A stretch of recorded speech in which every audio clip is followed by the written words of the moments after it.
Earth மந்த்துக்கு என்ன shower கொடுக்குதுன்னு பார்க்கலாமா? ஜனவரியில் பிறந்தவங்களுக்கு கார்பேஜ் என்னன்னா அது குப்பை அள்ளி தலையில் கொட்டுது. ஸோ இது வந்து ரொம்ப மோசமான ஒரு ஷவர். பிப்ரவரியில் பிறந்தவங்களுக்கு பார்த்தீங்கன்னா ஸ்னோ தான், ஜாலியாக தான் இருக்கும் ஸ்னோவில் வந்து குளிக்கிறதுக்கு.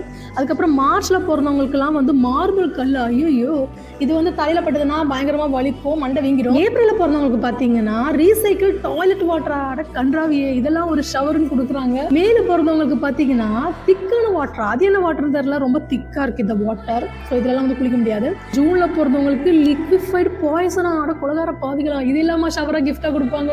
ஸோ இதெல்லாம் ரொம்ப மோசம், மக்களை குளிக்காதீங்க அங்கெல்லாம் போய். ஜூலையில் பிறந்தவங்களுக்கு ஸ்ப்ரே எக்ஸ்பென்ஷன் ஃபார்மா, இது என்னதுன்னு தெரியல, பட் ரொம்ப டேஞ்சர் மாதிரி தான் இருக்குது. அடுத்தது ஆகஸ்ட்டில் பார்த்தீங்கன்னா என்னோட லாபம் மாதிரி கூட்டுது, ஐயோ நம்மளை அப்படியே பொசிக்கிறதுக்காக பிளான் பண்ணுறாங்க. செப்டம்பரில் பிறந்தவங்களுக்கு வந்து ஹாட் ஸ்ப்ரிங் வாட்டர் அப்படியே நம்மளை வந்து பாயில் பண்ணிடுவாங்க இந்த ஷவரை ஊற்றி. ஸோ அதுலேயும் நீங்கள் வந்து யூஸ் பண்ணாதீங்க.